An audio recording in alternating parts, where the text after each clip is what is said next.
All right. So sorry about the delay. Zoom decided to do a last-minute upgrade to the accounts. I had to wait, but we can start now because we're 15 minutes behind. Thank you so much for waiting, and once again, apologies for the delay. So today is one of the Aloinett's Masterclass series, where we'll be talking policy with Tolani Olawore. Tolani is a resourceful, assertive, and detail-oriented public speaker. She works at Opportunity Desk, where she writes a lot of articles on job, employment, masters, and so many things. So you can actually check her out at Tolani Olawore at the Opportunity Desk. Also, she's very focused and passionate about the intersection of tech, content, and community, as well as the environment. She's a activist for climate, as well as for youth development. So in policy, generally in the field of policy, people generally need to be able to stand up and talk about their issues, or campaign for the policies that they want to see, which is why public speaking or crafting compelling narrative is very, very important in the policy space. And that's why today we have Tolani Olawore. She's going to be giving us some key insights as to how to craft compelling narratives and just generally how to, speak in public, especially in the space where you have to talk to people who can actually implement these policies that we want. She's also had a successful TEDx. And so Tolani, without much ado, since we're behind time, I mean, you can add anything you want to add to this, but I think that pretty much gives a summary. You said enough. Thank you. You said enough. Okay, thank you. Thank you so much, Aida. Really glad to be here. Thank you to everyone for joining in this session. So this talk is like a combination of two of my favorite things, right? Which is policy and public speaking. And when you hear public speaking, sorry, I'm using my hand here a lot because the weather is just really hot and I had to go to a quiet corner of my house because there's some construction work going around. So when you hear public speaking or public speaker, you may feel like, oh, this person is an extrovert, or oh, this person likes, talking to crowds or gets energy from interacting with people, but it's actually like the exact opposite, right? So I'm like the homiest homebody that you would ever meet, very introverted. I like to keep to myself. I honestly, if I had a choice to not talk to people ever, and I'll still find a way to live my life and fulfill my destiny without doing that, I honestly would, right? But this human interactions is like a very integral part of our existence. So it's something you have to do, and it's something anybody can do, right? So I'm just saying that to say this: if you're on the call and there is a topic that you feel very passionate about, or there's a demographic or an audience that you reach, and you wish you'll be able to reach with your knowledge or your wisdom, or you just feel like you're not the kind of person that is called out for all of that, I just want to tell you that anybody can do this. Anybody can learn this, right? Even though, yeah, we know there are some people that are born with that natural charisma and natural stage presence, but it's an art that is like usually groomed and intentionally developed, and it's something that you can develop. So why do we need to learn how to craft compelling narratives for policy discourse? In a country like Nigeria, where we have various socio-economic problems, right? That just thinking about it, it's almost like, how are we ever going to like move past this level? Very systemic issues that we are dealing with, which to a large degree is caused by the ineffective policy systems, ineffective governance, right? So, which is why public policy is a very, very, very important part of, um, you know, ruling a society in a sense, because sometimes I just see some policies and I see some laws or some rules or some things, and I'm like, who even came up with this in the first place, right? And it's a real issue because when policies are adopted by a government or by a civil organization or by a group of people, it tends to like have a cascading effect, right? And it affects everyone that comes in contact with that ecosystem. So um, some of us may be in different fields, maybe social impact, and you're trying to effect change in different areas, maybe climate and environment, or healthcare, or gender inequality, or improving the quality of life of people, whatever it is, right? And I'm sure in the course of your work, you may have found certain policies that kind of like dictate um, the line of action, or that kind of like affect your work in some way. Or you may have thought of positive policies that are not in existence that you feel will be greatly beneficial to the work that you're doing, or greatly beneficial to moving the organization or moving the country forward, right? But you have to find a way to present these policies, okay? And policies that even like on the global level, because they're like policies that are enacted by global organizations like maybe the United Nations and all of that, that even affects us in the lives that we live in Nigeria, right? So, for example, you talk about human rights, something we all learned in school, but it was a group of people that came to a place and be like, okay, we need to craft this policy that will be implemented all over the world. What are the basic human rights? And every country must, enforce this and stick by it and stick to it, that sort of thing. So, um, policy for public speaking for effective policy discourse is mostly the same tips for effective public speaking in any other field, right? So, first is you need to know your subject matter. So if you're coming to maybe present a talk around the issue of environment, climate change and presented policy, you need to be well versed in the subject matter, because it's going to be assumed that you're going to be in a room or interacting with people who are knowledgeable on this subject, right? Or maybe they are not even knowledgeable on the subject, but they kind of like have some decision-making power, and you need to be able to explain it in a way that even if this is the first time that this guy is hearing of this topic, he has a pretty clear understanding of the problem, of the solution that you're preferring, right? And why it should be adopted, right? So you need to know your subject matter.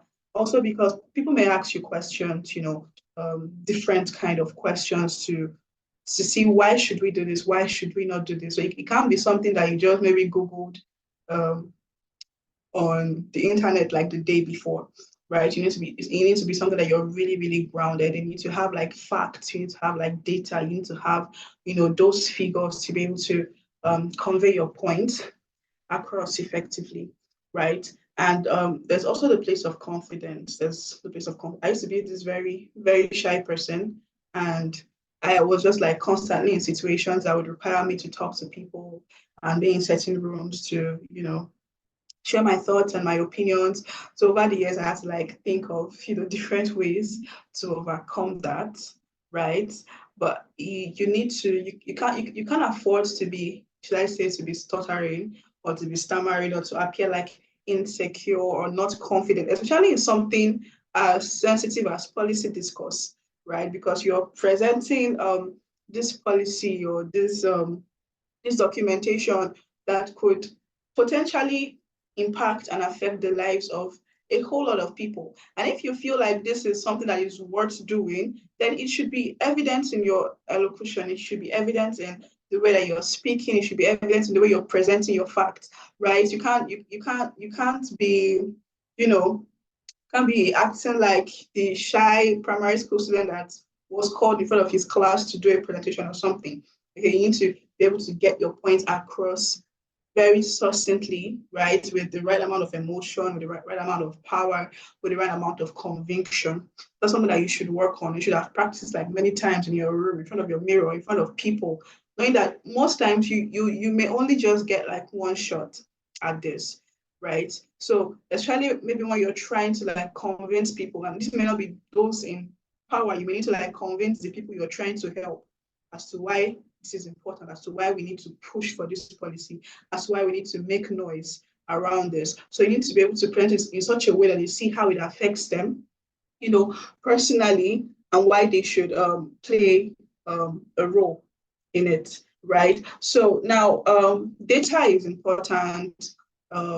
Your hard facts are important, your infographics or your numbers and all of that are really, really important in the public policy discourse, but it's not the only thing, right, that is pivotal in the narrative of shaping policy discourse. Okay, so because even though those data and cold hard facts are good, but they often fail to like inspire action or capture the hearts and the minds of the public, right? Because chances are the people that you're talking to, they have access to that data. They may have heard it like a million and 1,000 times before, right? So why is your own presentation going to be the one that will make a difference? Okay, so it's the narratives, it's the stories that breathe life into the data, that humanize complex issues and galvanize people to advocate for change. So we know that millions of people have died in the north from the Boko Haram crisis, from the insurgents, from kidnappings and all that. We know the data, we see the news, we hear these facts on the news every day, but there are a lot of people that are like desensitized to this kind of thing. They just hear it and they're like, oh yeah, oh too bad. They don't really see why they should be inspired to take action because it doesn't affect them directly, right? And it seems like something that is distant, like it's very, very far removed from them, even though this data and these facts are very widely available.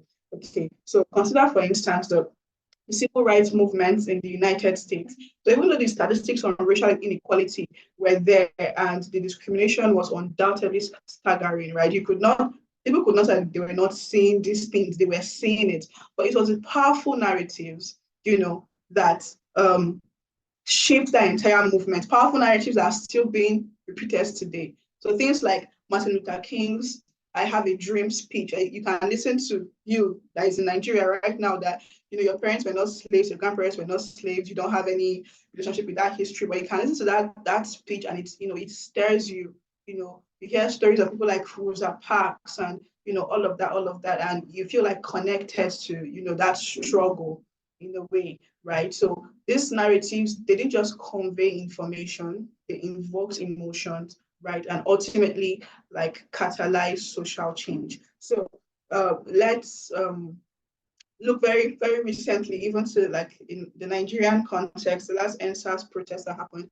Before that, we knew that these guys were like stopping people on the road.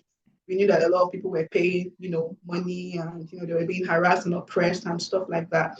But what kind of like triggered the whole protest things was that despite it just being like this generic crowd or these numbers, we begin to see individual stories of people, right, like on social media and other platforms that were harassed and hearing how, this harassment affected them personally, how it affected their lives. And then different people started coming up to share their stories and, people were triggered, people were angered at the whole thing because they could relate to this very human experiences. And that was what inspired them to take action. Like they could now see themselves in the shoes of these people. They were no longer like just a generic number or just, this imaginary crowd, right? Like in their stories, they could imagine, oh, what if it was me? What if it was my brother? What if it was my sister? What if it was my mother? Right? And that was what like actually triggered a lot of people to take action. So can you hear me just to make sure that I'm still being heard? I can't hear you, Ida. Okay. Oba says he can hear me, but I can't hear you. Okay, Gavin can hear me, but Ida, you're not being heard. I think you can, if something important, you can type it in the chat box. Okay. What about now? Yes, I can hear you now. All right. So sorry about that. So yes, we can hear you, but just before you proceed, I was wondering if you could like share 3 tips. Like you've mentioned quite a number of like useful Yeah, information, but like for someone who is emerging in the policy space, like 3 tips, because usually that's a period when you're shy, when you're fumbling, yeah. you're stuttering and everything. So like 3 tips on how to like I know that the mirror trick already works, like talking to the mirror and everything. But what are the key essential things you need to know, especially because like there are instances where you get a lot of pushbacks where you feel like you're not being heard. So like 3 tips on how to like persevere at the beginning. Okay. So the first I would say is research, research, research. Like do your work. Be so confident in what you know, right? That you're not scared of talking to anyone because of the questions they may ask you.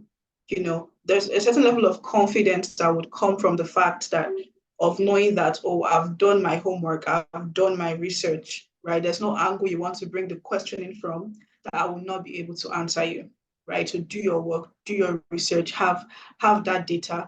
Then it would also help if you have like a personal experience, like if you've actually like interacted with this thing that you're trying to change, trying to talk about. So it's not just like something random that you picked up along the way, but you've done the work, you've spoken to people that have been affected by it, you've spoken to, you've done your research. That way you'll be able to like call up on real life examples and create an emotional attachment, right? With whoever is listening to you, with whoever is, you're talking to. I'll get more into that later, right? So there's always the chances that you're not going to be heard, or maybe so many doors are going to be like shut in your face when you're trying to like push or advocate for this policy. Okay. But I think the internet is a very great tool. The internet is an amazing tool, right? So you can start your advocacy from the internet. I know a lot of people who started their advocacy from the internet, and it actually picked up, right? So there was this guy from India. I don't know if it's India. This guy from India who was kind of like starting an advocacy against was it Bonvita? It was Bonvita. Yeah, Bonvita. Okay, they like and false advertising. So they were advertising it as being healthy for kids, being nutritious, and stuff like that. And he did his research and he found that it was over 50% sugar, right? So he spoke to a lot of people, big brand conglomerates. Not a lot of people went to like listen to him. So he went online and he started doing videos and he started presenting his facts and he started his advocacy, and it took off. It became viral, right? To the point that governmental organizations, like medical organizations, now backed him, backed his findings, and the government of India had to fine the Bonvita company, ask them to change their advertising, ask them to change like the content of their products, right? Now, that was a huge win. That was a really huge win. And it just started from one young man in his room, sharing data, sharing the knowledge that he had gathered, and his advocacy online for everybody to see it.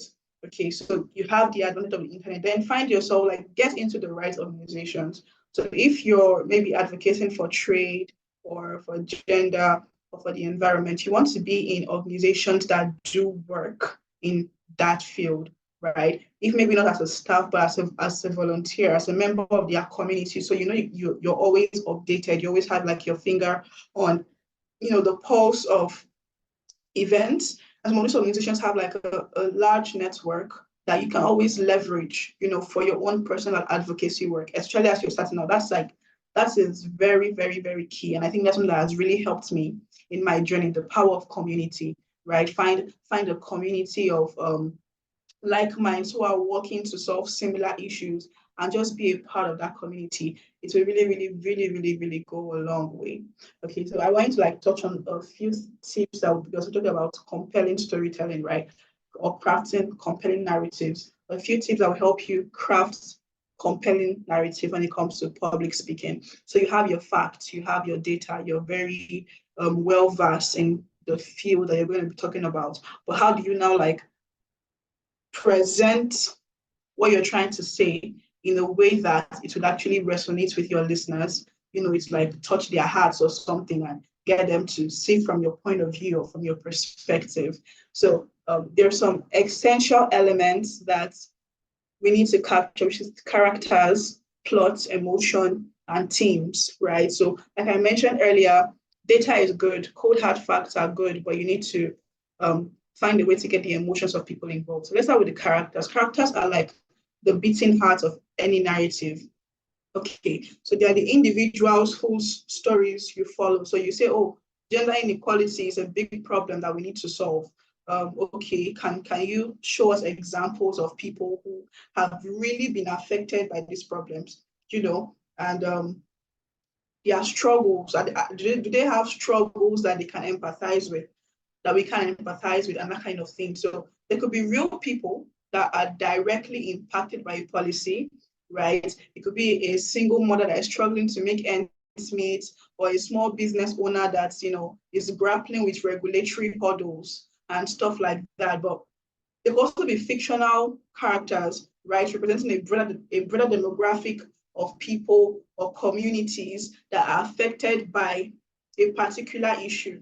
But the whole idea is that you should be able to like pinpoint the same way in marketing, right? In marketing, there's something called the target persona, right? Or the avatar of your target persona in marketing. You can't just like be marketing blindly to everybody. You need to like craft who are the people that I need to buy this product, right? So also you need to know who are the people that are directly impacted by this issue, by this thing I'm trying to change, by this regulation I'm trying to turn around. I need to be able to tell their stories adequately. So the character is important, right? So then in a narrative, there's always a plot.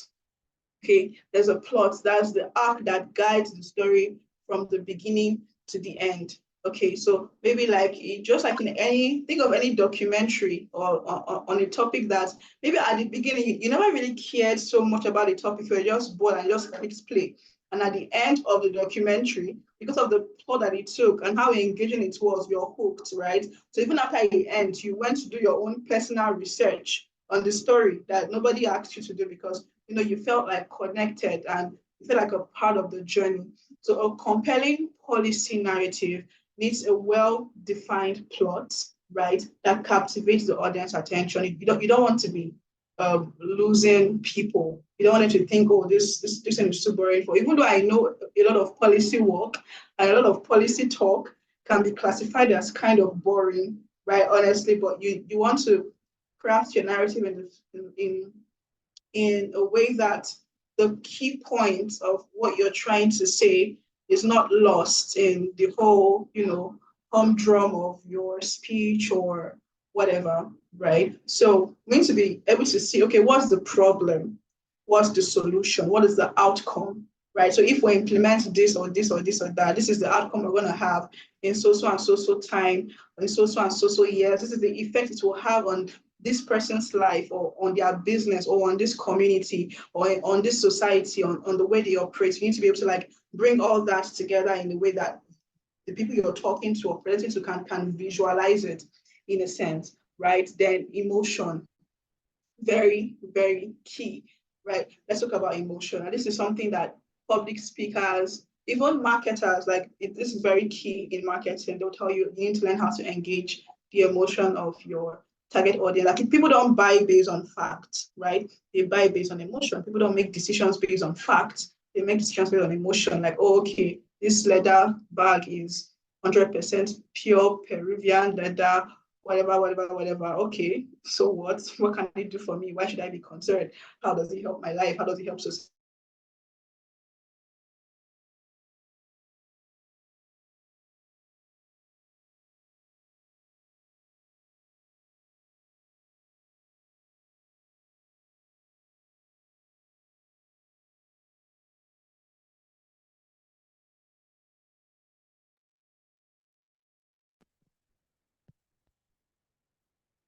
Facts and the figures and the numbers that you quoted, but they will remember the story of.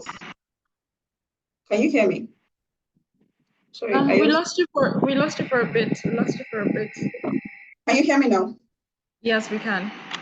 Right. So I say the people you're speaking to, they may not remember all the long facts and figures and the numbers that you quoted, but they remember the story that you told them of that, little girl in that village that needs help or whose life was like impacted or turned around, right? Those are the kind of things that will stick in their minds, and those are the kind of things that will like stay with them, especially if they are trying to make a decision and like move them into action, right? So whether you're trying to like, speak about empathy or create empathy for those facing adversity, or stir up righteous anger at injustice or hope for a brighter future, you have to learn how to like tap into the full spectrum of human emotion. So like the whole NSAS movement, for example, we can say that one of the things that propelled that movement was the hope for a brighter future and anger towards injustice, right? That like those are like prevailing themes that you could see during that time, right? So you need to be able to create that connection between you and between your audience.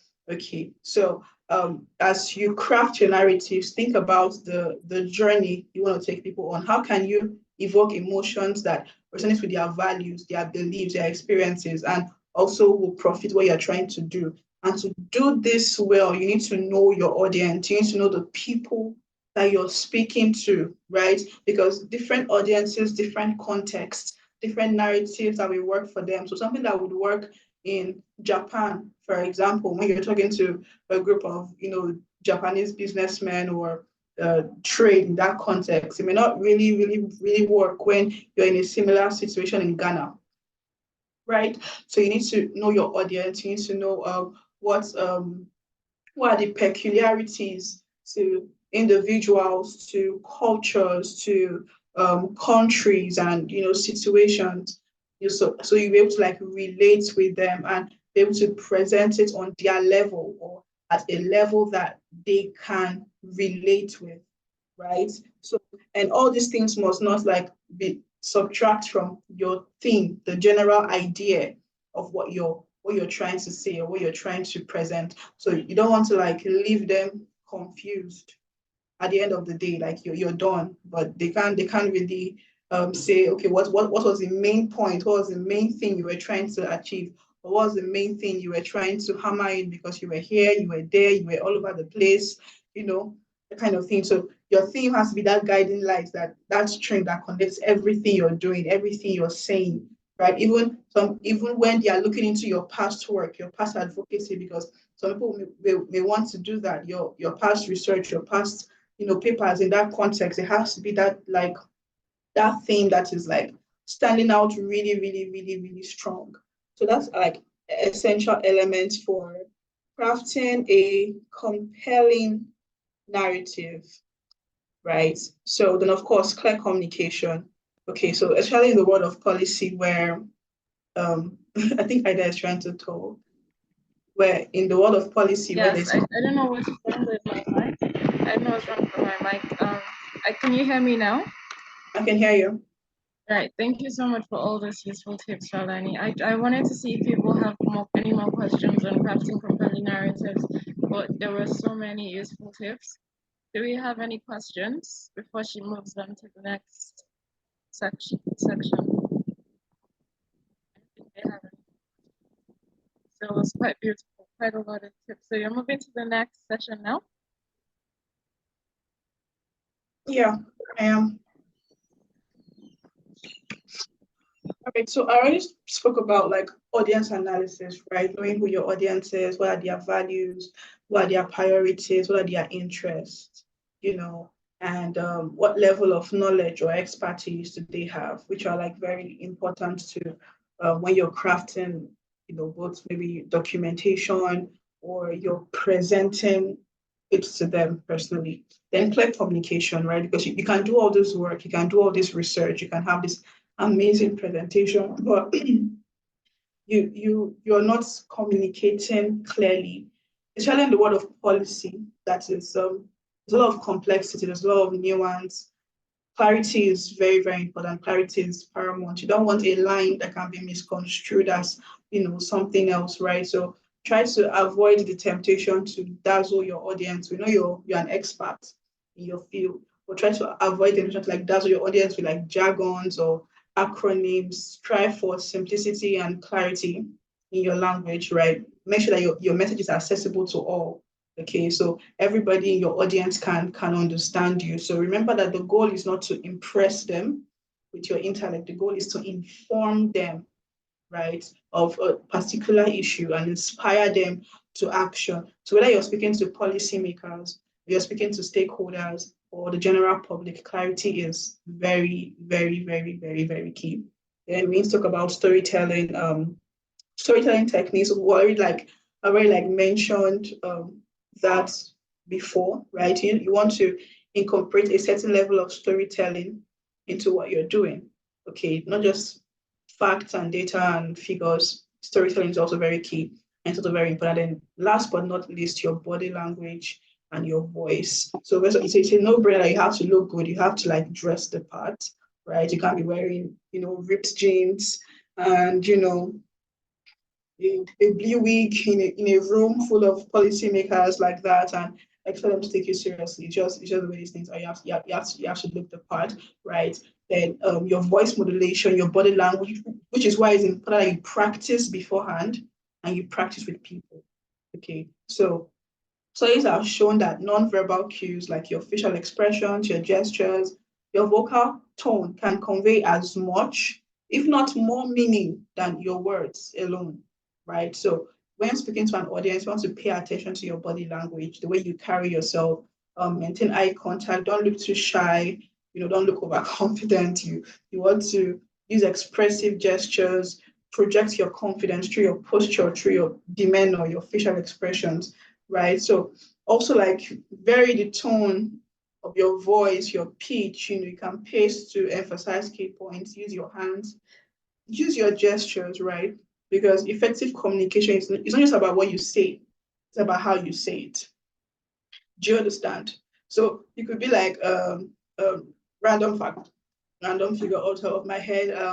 There are 2 million girls in Nigeria that are out of school, and it's a problem, Sha, and you can just say it in passing, and it doesn't have much of an effect, right? Or you could say it's like more like you're more committed to that cause, like it has affected you personally, you're emotionally attached, right? So you watch maybe speeches, some of the most powerful speeches that you've watched are some of the most powerful speeches that have changed the world. It's not really about the words, it's about the words. It's mostly about the way the people said it. So you could take Martin Luther King's speech and have someone else deliver it with no emotion, no passion, no whatever, and it won't move you one bit. It's just be like a nice presentation, right? So that's also very key and very important in this journey. So your effective communication, practice is very key. Like in this day and age where there are like a lot of information on the internet, right? I feel like no one should be at a disadvantage, right? So even if you're the shy type and you feel like, oh, I don't really do well in front of crowds or do well in front of people. It's like I always use myself as an example where I used to be very shy. I used to be terrified of crowds, but I made up my mind to learn because I had so many thoughts that I wanted the world to hear, so many things that I wanted to share with my world. And you know, there's like people who say there's no such thing as a silent expert. It's that people know you or they don't know you. It's that they believe that you can do what you can do or they don't. So you have to like intentionally put yourself out there. And it's baby steps, right? It's gradually to take those baby steps by intentionally putting yourself in a situation. That's what I did. I intentionally put myself in situations that would require me to talk to people, to stand in front of crowds, and the first time I had to be beaten really fast, the second time, the third time. But over time, you kind of like get used to it, you tend to like acclimatize, and it gets to that point where you're confident enough, not because you are naturally born that way, but because you've trained yourself to get to that point and to get to that stage. So yeah, I don't know if anyone has any questions right now from all I've said so far.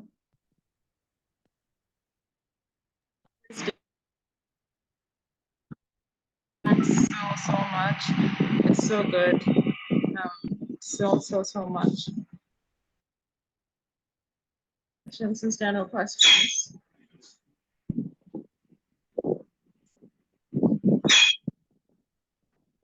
Okay, so I'll also say something that could help, right, is to, this is what a lot of speakers will give, is to watch videos. There are a lot of videos online, right? Or you could like register for events, like when things like the World Economic Forum, um, Davos, for example, the annual meeting is happening. You could like sign up to just like watch the session to see how this, policymakers and government officials, to see how they interact, right? See the kind of issues they discuss, to see how they present their facts and their priorities, and to see how the negotiations go on, because negotiation is like a very key part of the whole public policy space, right? It's very rare that you present a policy or research or piece of work and it's implemented without questions, right? There are a lot of negotiations, a lot of back and forth. What can we give? What can we take? So you need to like watching these events, watching these global events where top people in this policy space are talking, presenting facts, negotiating, would actually like help a lot, right? It's like training. So you have like a global perspective of what is expected, of how it's done, of what you should do, of what you should not do, of what you should say, and in that context and all of that. So that's something I always recommend, something that I do, right? So you can go on YouTube, you can sign up for this event, just try to like study. So see it as studying, right? So for some, if maybe you're in the policy space and you see yourself doing something like that sometime in the future, it's just like invaluable experience. So yeah.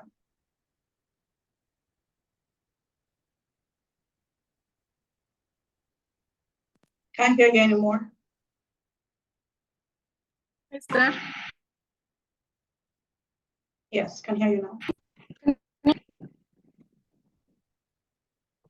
Okay, so but generally, right, like, because in my own field, because I remember some of these things, and when I go to speak in public, my hands start to shake. And initially, when I started, my hands would start shaking.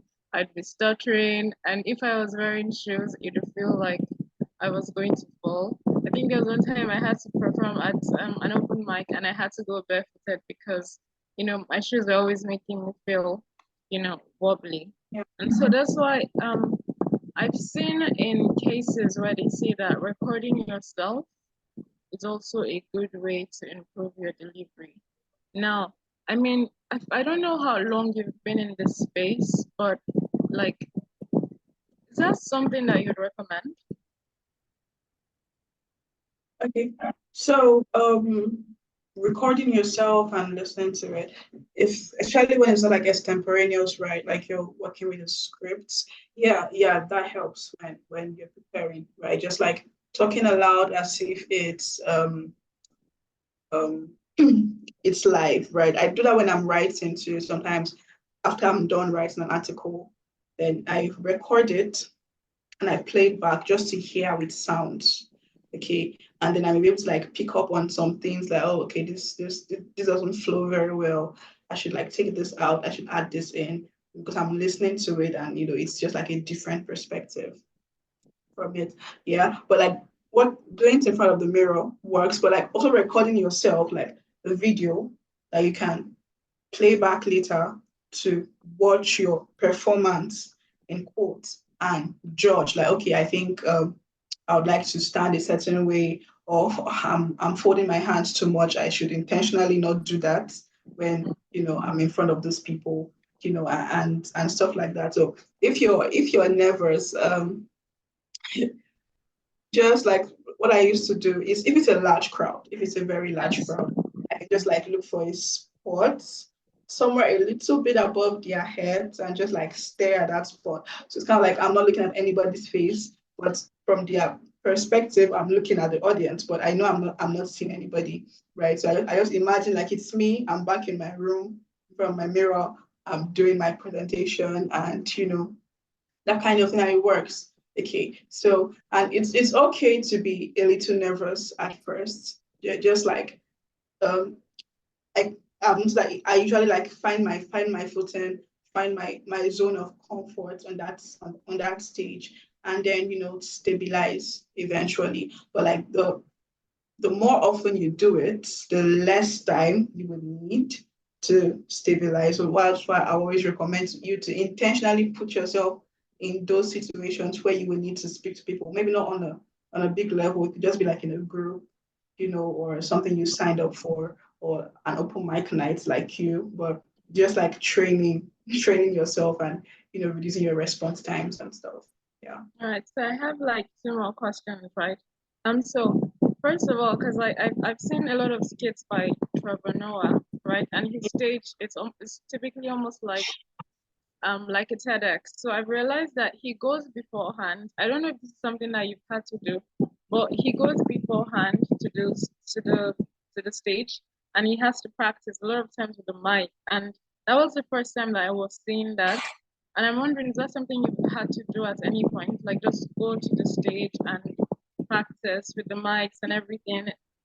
Yes, it's actually, I know of a few events, like a few major events, major conferences, they do this stage test, right? Even before I gave my TEDx speech, first of all, I couldn't do that because I was in a different city and I was traveling that day, but I had like a sitting with like the team where I kind of like ran through my presentation and they told me what to expect, just walk me through the order so that when I'm finally there, it's not like strange to me, right? So I feel like kind of familiar because, I've gone through this before. It's kind of like rehearsals, just like when singers do their Yes, rehearsal, dress rehearsal. Like they know the song they are going to sing, they know their moves, their equipment are working, but it's just like like a so sound it's check.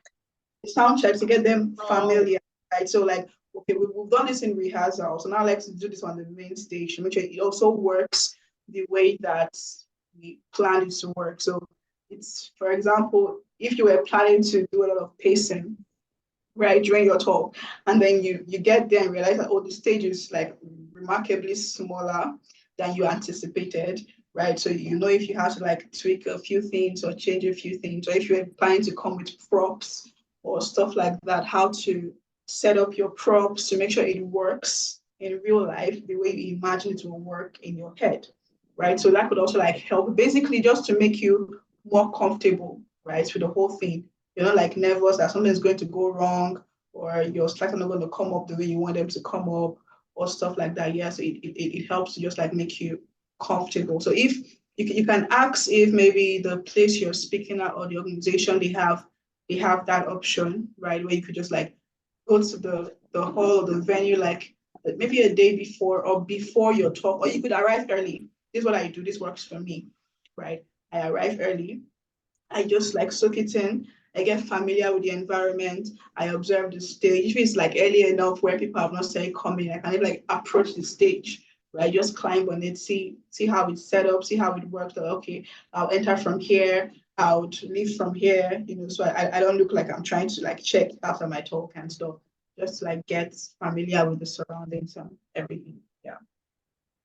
all right. So like my final question is this, yeah.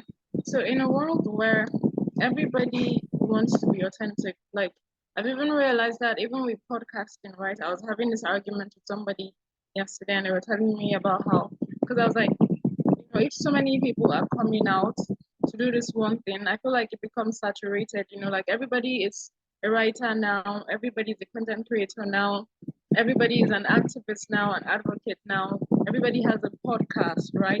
So in a world where everyone is trying to be authentic at these things and it's becoming saturated, like how do you deal with that? Like how do you even, because I feel like it's almost like defeating, to just think about it, because everybody, I mean, there are people like you, there's Tolani Olawore who's like a content creator who writes an opportunity that who does TEDx, and like everybody wants to do this. And so how do you deal with that pressure to like want to always be ahead of the game, ahead of the policy? Like just, I mean, how do you deal with that? Okay, so I was like, I think in a meeting with my mentees recently, and I mentioned something that you may feel like there's a lot of competition in the world because social media makes it seem that way, right? Like um, all the content we consume, and you see so many amazing people on your screens every day. So you feel like, oh my God, so many people are doing this thing I want to do and stuff like that. But the truth is, that's not true, right? So out of the I want to believe, almost 10 billion people in the world right now. Okay, there is because of the internet, AI, ChatGPT has made it available for people to create content. You know, anybody can write an article right now, anybody can do a podcast, anybody can go on Instagram and stuff. But it also means that there are a lot of people that are doing mediocre work, right? A lot of people that are creating mediocre content, just enough for you to like pass by. So the only way for you to like make yourself stand out is to become excellent. Okay, because that where you get like your wisdom, your knowledge, your expertise cannot hide, right? If you're really, really, really good at what you're doing and you're in a room with people who are just like mediocre at best, you would effortlessly shine. You would effortlessly stand out. So a lot of people can create content on the same topic, but when you hear the person that her content is ChatGPT generated, you will know. When you hear someone who has lived it, who has experienced it, who has done the work, who has done the research, you will know. It will be very obvious, right? So the only thing you can do is to like don't be distracted by the noise, don't be distracted by all the people that are doing whatever. There are people that only you can reach. There is a perspective to the whole story that only you can bring. So focus on that, on what you can do, on what you can bring, then make up your mind to be extremely good at it. Make up your mind to be extremely excellent at it. That when people see you or hear you or come in contact with your work for the first time, like they are hooked, right? Like they are convinced, oh, this person is the real deal. Because I've seen things. Trust me, I've seen like a lot of work that people put out, a lot of applications and stuff. And every time that I'm expecting some remarkable, like, oh, okay, wow, okay, we have a pool of 1,000 people, right? So you expect maybe remarkable stuff from at least 200 of them. It always never gets to that number. They love like overwhelming stuff. Sorry, underwhelming stuff out there. So you may realize that, oh, okay, I actually do have a shot if I apply myself and I learn and I become really good at this, because there are not a lot of people there are not a lot of people out there that are really, really good at what they do, right? So if you make up your mind to become excellent, trust me, you won't have a problem at all. So that's just the policy that I work with. Right, so can I just add one to like so I mean, how can someone now stay or find authenticity in the public space? I mean, because there's so many things, and you mentioned that guy in India, and I think maybe that guy was successful because he was authentic. And so, like you said, Yeah. I mean, it's all about being excellent. So now, how can you find your own authentic policy? I mean, I know you said generally do the research, what you're good at and everything, but how can you make yourself stand out and be excellent or be authentic in the policy space? Okay, so I've also some climate stuff recently, and I got a message from someone like, oh, like how do I get involved with this climate stuff? I feel like there are a lot of global opportunities in this field. And I'm like, okay, I get what you're saying, right? Way to take action, but I don't feel like this is the best perspective you could have. Getting into this because of what you could get out of it, because there are a lot of global opportunities. I feel like a better point of approach would be to go online, do some research, check SDG goals and stuff like that. What are the things that the global economy, what are people working on? What problems are we trying to solve on a global perspective? See the ones that resonate with you the most. A couple would resonate with me. That's why I'm excited for the environment and the climate change, because it resonates very deeply with me in a way that it doesn't resonate with a lot of other people, right? Most people don't care, but I care, and that's me, and that's like what stands me out in that regard, or that's my superpower. So I'm not trying to like force it. So when I talk to you, you can just like get the feeling that, oh, okay, this person is really passionate about this thing. They are really like interested in this. It affects them personally. That's like step one. You have to make sure you're really interested in what you're doing, because you can't fake enthusiasm, right? Or even if you do, you can't fake it for long. Okay, so that's step one. Then do your research, do your like. I remember when I was in school, my teacher would tell me that, okay, in exams, I don't want you to like parrot my words back at me. So read your notes, study, but I want you to like answer these questions based on your understanding with your own words from your own perspective. And that is very important, right? Especially dealing with global issues. We need people from with different perspectives to weigh in on this issue. So be you, be you. So of course you can take hints from successful people because success leaves clues, right? You can take hints from what they've done. You can take hints from how they did it, so that you don't like waste too much time to get off the ground. But doesn't mean that you now like replicate what they are doing 100%. No, you must definitely have your own ideas on how you can make it better for you or for your target audience or for a particular niche in which you're trying to reach or to work in, right? So thinking about things from a you perspective, like because you have like special gifts, special talents that no one else has, right? So just like having that at the back of your mind and knowing that, especially in this age and time, authenticity is key. Like you mentioned, the guy from India, he was that successful because he was probably authentic about what he did and about how he did it, and that's true, right? So there are people on social media that I study their work. I try like go to their social media accounts and maybe like go back to with like the first posts that they ever made on social media.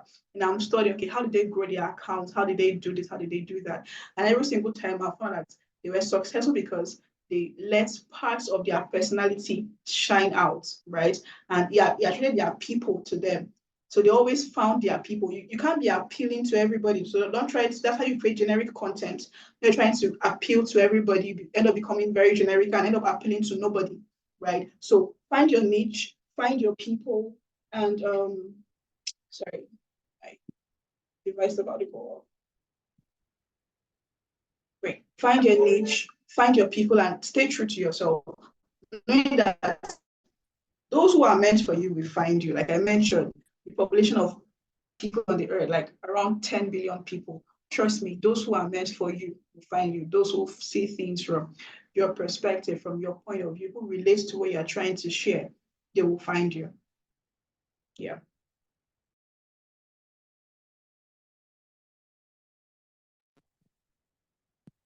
Can't hear you. So I don't know why it keeps happening. How about now? All right. Thank you so much for answering all of these questions really well. So we can move past the section to the next. Quickly, does anybody have any more questions? Anybody in the room, does anybody have more questions to ask Tolani before we leave this segment?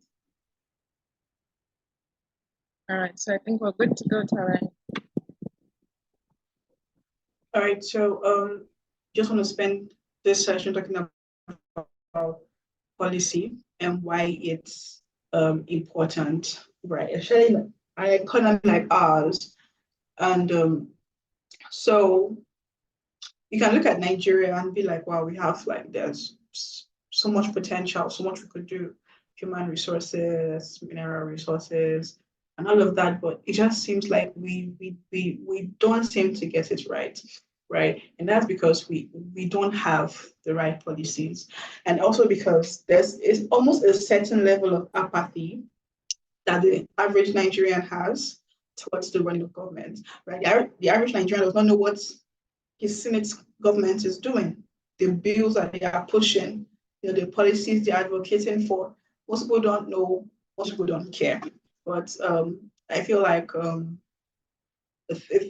major first step that um, we should take towards fixing this is educating the larger populace about what's happening and how it affects them, right? So like helping people really, really understand this. So you know that your votes are worth more than 2 cups of rice during election period, or a face cap or whatever they're going to give you to buy your vote, because this is how it will affect your life. This is how it will affect your children. This is how it will affect your grandchildren, right? So these are things that we need to get right. So I'm really, really happy that recently there's been a lot of positive attention in this regard, a lot of positive interest, especially from young people, right? Because that political apathy that we had was, I think, one of the biggest problems we had in Nigeria for the longest time, where for different reasons, I don't know, maybe plus religion, plus indifference, people were not really concerned about what those in governance and those who craft our policies were doing. And I believe everybody can find a problem, okay, a socioeconomic problem that resonates with them and try to find a solution for and try to research, okay. And some of these things are not rocket science. They are things that have been implemented very successfully from other countries in very similar scenarios. So there are problems that we are having that countries like India and countries like Bangladesh and Vietnam that we share kind of like similar socioeconomic circumstances with have successfully solved. So can we study them? Can we see what we can take? Can we see what new things that we can add, right, to craft policies that will work in this in this fair or in this environment for us. Okay, so we already know of the public speaking part. I've given a lot of public speaking tips, right? That if you want to talk to a crowd, maybe policy, not policy, you can always apply and it will work for you. Okay, so getting down to the policy part, we have to do research. I remember the last webinar we had was around research writing, right? So the research part of policy is also very key. It's also very, very, very important. So you need to be plugged in. You need to know what's going on. You need to know what are the latest findings, what are the latest updates.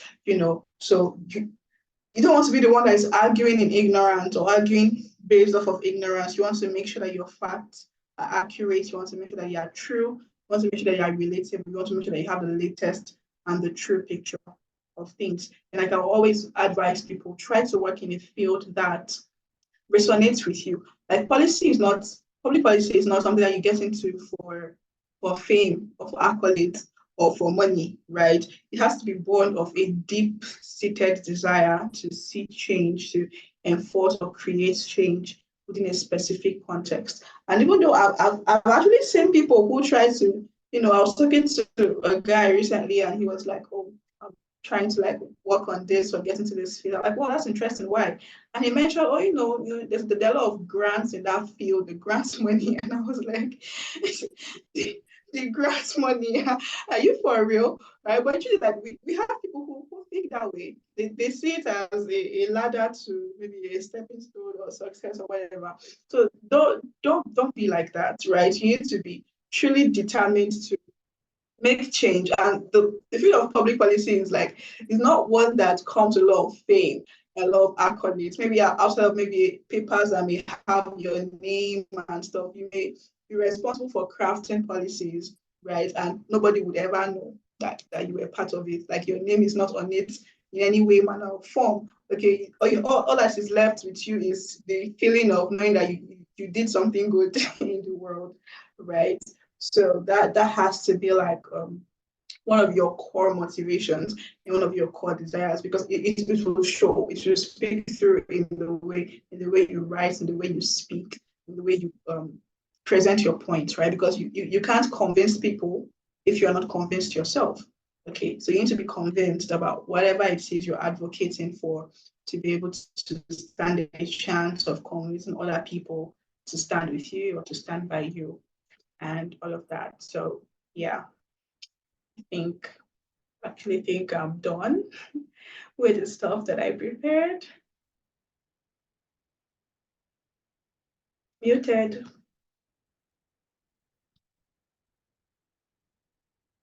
Can't hear you. Can't hear you. Sorry, I was muted. So sorry, how about now? Yes, I can hear you now. All right. So I wanted to ask earlier, but I even forgot. Like, what courses would you recommend for people who want to like get better? Because I know that there are courses, online courses. I've heard of people taking online courses, and these days there's like almost not like so many courses for like almost everything. Even on Yeah. LinkedIn, times people they tell you to rate people or something. So do you have courses you would like to recommend or suggest for people who want to get better? Okay, so three or two ways, right? If you're planning to work like in public policy in a professional capacity, or maybe you work with a government agency or something like that, or an advisory firm, I'll always I'll always advise people to try to get a master's in public policy, right? Okay. Master's, that always works. Then I know that SPPG, OBA Equationally, she has this School of Politics, Policy and Governance in Nigeria, right? They run courses, some long-term courses, some short-term courses around politics, policy, and government. I feel like that's very, very great because it's like tailored to the Nigerian experience and the Nigerian context. Okay, so you're learning about these topics in a way that affects the Nigerian experience. Okay, then online courses, honestly, off the top of my head, I can't think of any, but I'll do some research and maybe get back to the team at Aloinett Advisors. They could send us an email or something, right? But one thing I do is I look for people who are already doing great work in the field I want to work in, right? And then I follow them and I follow the people that they follow and I follow the publications that they follow, right? If they recommend a piece of material on the timeline, I'm going to check it out. I'm going to study it to see what it's about, right? So you have to like train your mind how to go through seemingly boring data. So for example, after COP and all these organizations are releasing their reports from COP 28 and stuff, and you can see this thing and it's like 120 pages, and you're like, oh my God, but you have to like train yourself to like go through that information and that documentation so that you actually know what's happening, right? Because that's the only way. It's a very like fast changing field. Like, people are drafting new policies, government are you know, adopting new policies in sectors that are not even necessarily publicized. All of these things are like public knowledge. You have to like intentionally go looking for the knowledge, right? So find people in your field or in your niche that you really admire who are doing the kind of work that you would like to do, right? And then follow those that they recommend, follow the organizations that they follow, subscribe to their publications. If they have research articles or research papers, go check them out, go read it. It will just like help to like greatly enlarge your body of knowledge. All Yeah. right. So in line with what you've just said,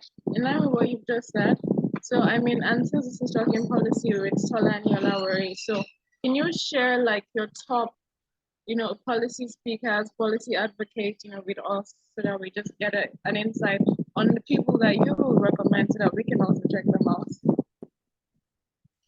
Okay. Julia Massetti, like, okay, most of the people I'm going to like talk about are going to be climate change related because that is the field that I work with. So Julia Massetti, I really love the work that she does. She's a top climate voice on LinkedIn. So if you're in that field, you should definitely check her out. She does like comprehensive reporting. When I mean comprehensive reporting around things, what is it called?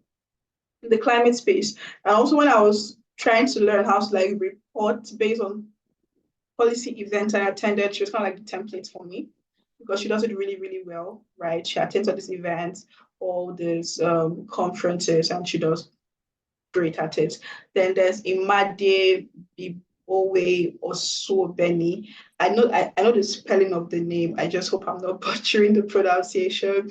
Okay. Also on LinkedIn, she has been in the policy space for over a decade, and I know some of like the remarkable policies in Africa, in Nigeria, that has like her fingerprints all over it. So you can check her out on LinkedIn, Imade Bibowe Osuobeni, right? Um, Then who else? Who else? Who else? Who else comes to mind? Okay, then there's Temilade Salami, right? She does a lot of like policy advocacy activism work. Then there's Gideon Olariwaju. When it comes to research work, his organization is like one of the best I've ever seen, right? So they're solving the educational crisis problem in the north, area 4I think. So Gideon Olariwaju. So his work and the work that is published by his organization, I know that they even like they won a major research grant recently.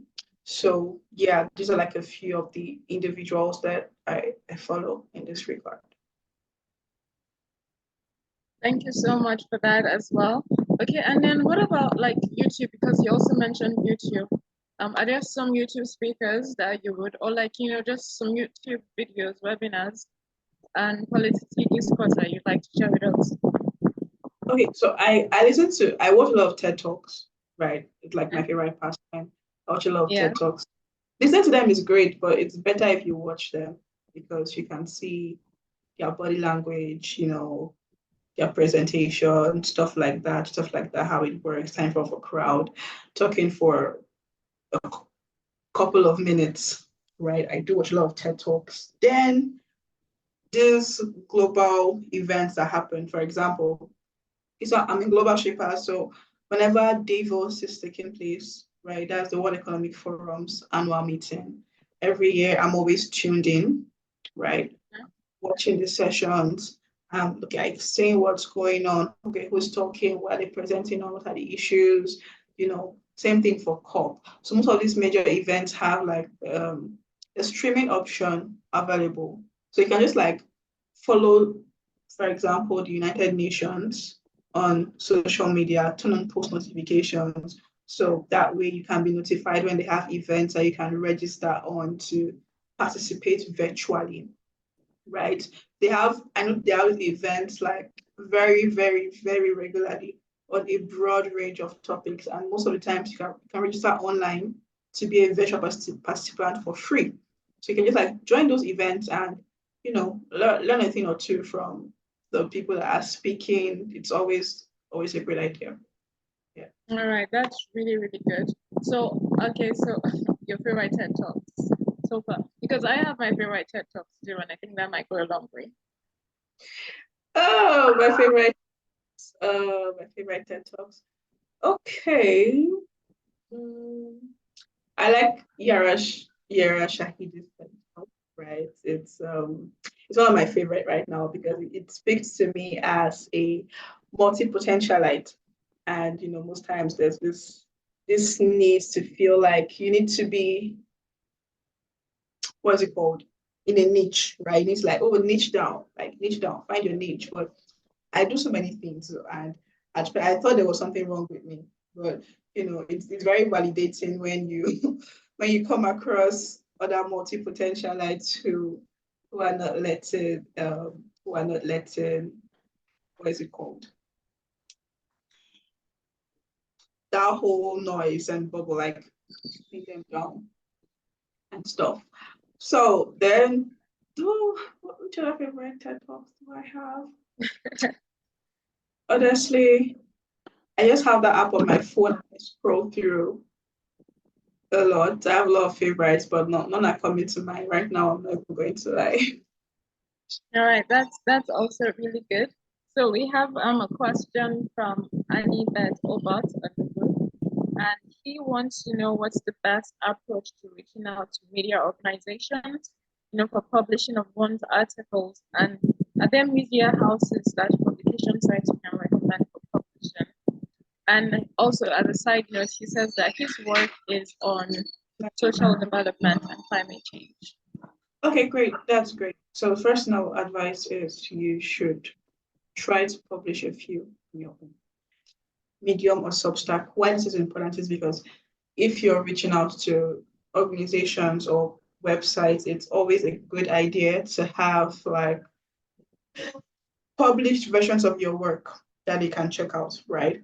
And most of them, if not all of them, would ask you for this. Okay, so use LinkedIn, use Medium, use Substack to publish your work. Then a lot of times it has to do majorly, okay, for me, how I publish, I'm in a lot of like youth organizations, a lot of climate organizations. So I know like the community managers in that sense. And I reach out like from time to time, like, oh, I have this article that I'm writing on so and so topic. I feel like it would be a great addition for your blog, and just give them like a synopsis of what the article is about and attach a few of my previous published works, and I send it to them. And sometimes, most times, I get like a positive response, right? Especially when you're not like trying to get paid for it. You just want to like build that credibility, right? Or you just want to like get your work to a larger audience, right? To a larger audience. And actually, I feel like I don't know if you were in the last, I don't know if you were in the last webinar that we had here at Aloinett Advisors, but the last guest that we had, Mr. Ojewale. Yes, Oluwale. Yes, I Yeah, think Ojewale. I remember connecting with him on LinkedIn and talking with him about this, right? Because in terms of the writing and the publishing, I've done quite some writing, I've done quite some publishing, okay, mostly in a professional capacity, but not as much as I would like. So like I was like asking him like, how does he do it? How does he reach out to this publisher, because he was mentioning some very big names on that call, like newspapers and stuff that were publishing his work, and they were like always looking for columnists. I'm like, okay, how do we do this, right? So I think you can connect with him on LinkedIn, right? He would answer you. I think he would answer you, right? So, but maybe that's just me. I just like I feel like LinkedIn is such a treasure trove. Like there are different people doing like a lot of different amazing things. You can send a connection request in the DM, tell them what you want to ask them about, and they're always very gracious with it. So you can check him out. You can send a message to him. I feel like he will be in a better capacity to help you with the publishing perspective. Yes, but that's what I do. I'm like part of like a lot of organizations. So I pitch usually to an organization I'm a member of, right? Now also like publish my work. Like I've had people reach out to me on LinkedIn, like, oh, I read this article you published on so and so, please. And usually the ones that you don't even feel like would go far. And personal publication. So I was doing some research. I read this article. I think it was cool. Would you like to work on something with me? Like I've had a couple of messages like that, right? So you want to also like put yourself out there. It's very important. So yeah. That's very good. And then you just talked about it right now that I wanted to ask about. Actually, yeah, actually, that's the question because I got. Sorry, I didn't get you. You mentioned something, and I was going to ask about it, but I've lost the thought. I don't know how. Um, okay, but I've lost the thought. But just generally, though, generally. Okay, so you're in the climate space, and how do you generally deal with all the times you don't see your policies or the things you've advocated for going to, like, because I know that quite recently, no, last year, mental health, the mental health NGOs, a couple of mental health organizations, they came together and they lobbied for a bill.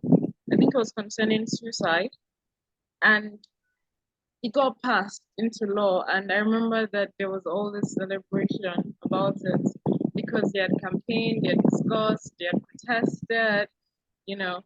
And I'm guessing that that's something that I don't know if you've actually, come out with placards for climate change, but what is it like? Because it made me realize that there's so many times in the policy space that even with all the conversations, you don't get your policy passed into law. So what is that typically like?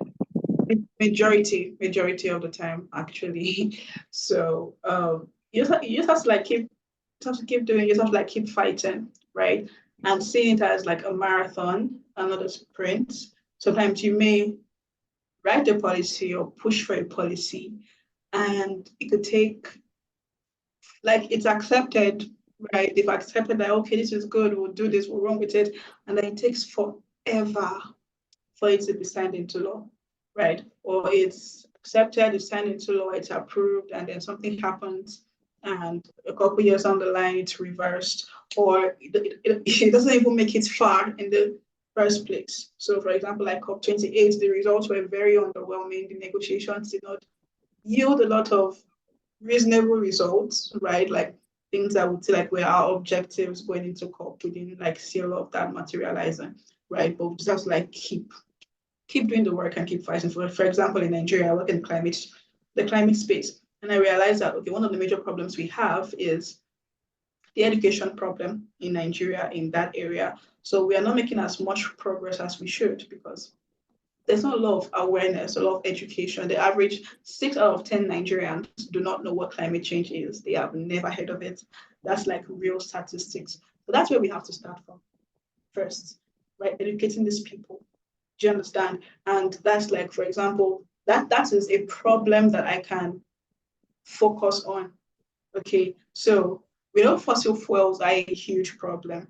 In an economy like Nigeria, like ideally it would be to um, um, implement plans that would see us trying to like phase out fossil fuels eventually at a specific date in the future. But let me and you be realistic. How about how that's going to like play out in Nigeria, where oil money is a very big thing, and where we have like a huge number of the population that is still grappling with poverty, right? And how it's more also an economic issue that we're dealing with and a corruption issue that we're dealing with. And, because there are politicians that have like interests in, the oil industry, fossil fuels, there are global conglomerates that have interests. Like a lot of things are just like stacked against you. And it can seem like, discouraging in the sense, but you can focus on solving the problem that is within your reach, doing what you can. So focus on solving the education problem for me, for example. I can literally see how that will like cascade and yield results in the coming years. Okay, because seeing my story, seeing my journey, how I got into this space was because I had a science teacher in primary school, okay, who taught around the subject, who got my interest, who got my attention, and that was how it started. So I'm hoping that I'll be able to like get the attention of other young people, and we can start a movement, and eventually have a strong enough voice that will be able to lobby effectively for the policies that we want. So focus on the positive, not the negatives, because you can't change the negatives, right? Focus on the problems that you can solve that are within your capacity or your ability to solve. Yeah. All right, thank you so much. So from everything that you said, Tolani, what I've realized is that the one thing that you need in this field is patience, a lot of patience. A lot. Yeah, but more interestingly, after hearing you talk about policy for like public speaking for like over an hour, I've realized that without any doubt, you're someone who understands this process through and through, like thoroughly. So I just wanted to ask, in your own words, what is public discourse to you? What is that? What would be your definition of public discourse? I'm sorry, Oh my policy discourse. Sorry, policy discourse. policy discourse. Yes. My definition of policy discourse. Yes. Okay. My definition, okay, policy discourse is like talking about the issues, the challenges, social economic challenges that is affecting the demographic of people, right? Either to the stakeholders, either to the government, or to the people themselves. Presenting it in such a way that not just a problem, but the solution and the steps that need to be implemented to achieve that solution, right? Which is what policy does or what regulation does, right? So most people, when they think policy discourse, they may think, oh, maybe rooms or government houses or those kind of meetings or global stages. But a lot of policy discourse also happens at the grassroots, because most times before a policy is implemented, they would ask, okay, the people that you're advocating for, are you sure this is what they really want? How are you sure? Have you taken a poll? Have you done the research? Have you spoken to them? Right. So there's also like that part of the discourse, that part of the advocacy, talking to the people or the communities that are involved, right? Before you can even get to the point of talking to the stakeholders or the people who make decisions, or the global organizations, or even the government, right? So policy discourse is something that we do with facts. It's something that we do with evidence. Something that we do with with figures, right? It's not some hypothetical. It's not propaganda. Okay, it's not what we hear from our government, or elects me and I would get rid of unemployment in 2 weeks. Okay, so we are, even as we are presenting our policy, we are being very realistic. Like, how long is it going to take us to achieve this goal, right? How long is it going to take us to hit this point that we are getting to? And it's also more of a marathon, like I mentioned. It's not a sprint. It involves a lot of negotiations. It's not a one-off and done thing in many cases. So even when you implemented a great policy, there's also always research going on. How can we make this better? How can we improve it? Like additions on top of it, like other things we should add, other things we should remove based on the knowledge that we have now, or based on the prevailing circumstances now, or based on new information that we are getting, and all of that. So, yeah. All right, Tolani, thank you so much. This has been so good. So I mean, I already know where to find you, and where most of your work is, because I read a couple of your articles on Opportunity Desk as well. But then, I mean, we have some people here who would be interested in knowing where to find you, how to know when your next, policy advocacy on climate is going to be. So, I mean, you could just talk about your platforms and where they can find you. Okay, so you can find me. I'll say Google me, Tolani Olawore. I'm Tolani Olawore on LinkedIn. I am the Tolani Olawore on Instagram. I can maybe like type in the chat box, but exactly the way it sounds. And Tola Olawore on Twitter. So I normally like share information about my work, my organization, my policy work on all these platforms. So yeah, follow me, and you'll be sure to get updates for the updates your work. So, I mean, to be fair, like a lot of the questions that I have, and I think most people have, I think that you just answered it because, like I said, you were very thorough. You did your research, and your presentation was really amazing. Yeah, just you can always send me a DM. Send me a DM on Instagram, or send me a DM on LinkedIn, and I'll reply. Don't worry, I'm not a celebrity yet. I still reply my DMs. All right. But so honestly, thank you so much for this brilliant session. It was really thorough, and I think that almost every question that I possibly could have had was answered. You did everything thorough. Your presentation paper was just amazing, and so I think that we can wrap this up a bit earlier than we planned. In the absence of any more questions, can you hear me?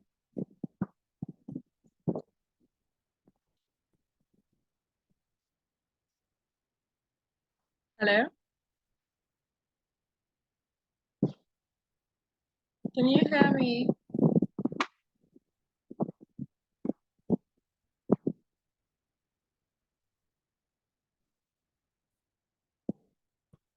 I don't know if you are able to hear me.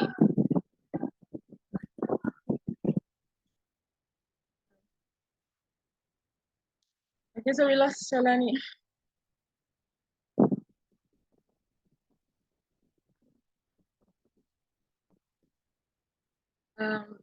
Tolani just joined.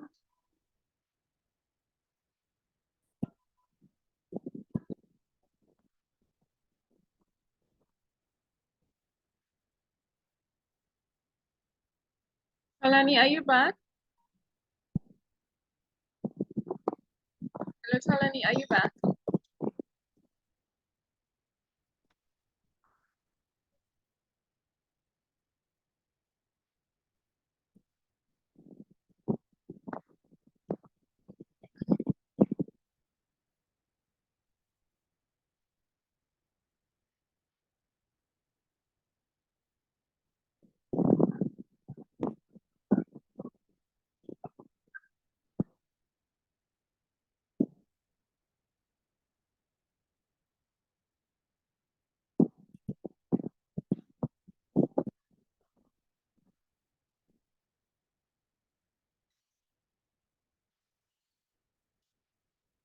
So we're just going to see if we can get Tolani back in the chat.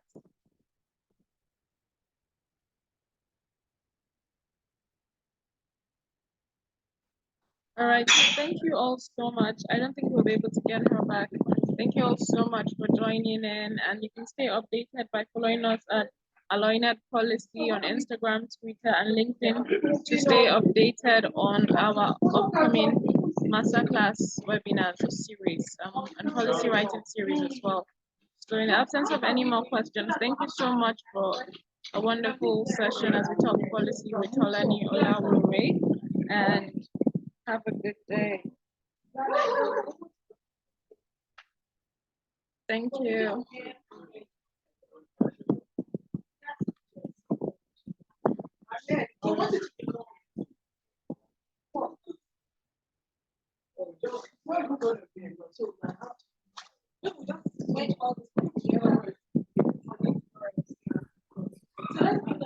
Hi, Tolani. I don't know if you can hear me. I can hear you. I can hear you. So, if you have any final words, why end it? Okay. I don't know if you have any final words to say before we leave. All right. I think I've shared everything I wanted to share. I've poured out everything. Really grateful for the opportunity to be here on this call and have this conversation with you guys. I hope you had as much fun as I did. This was really It was a really good session. It was a really good session. Thank you so much. And I think our listeners learned a lot as well. So do have a wonderful weekend, everybody. And you can find us at Aloinett Policy on Instagram, Twitter, and Tolani Olawore on LinkedIn, Twitter. I mean, she gave all her handles. So thank you all so much for dialing in, and have a wonderful weekend. Until the next Masterclass writing series. Take care. Bye.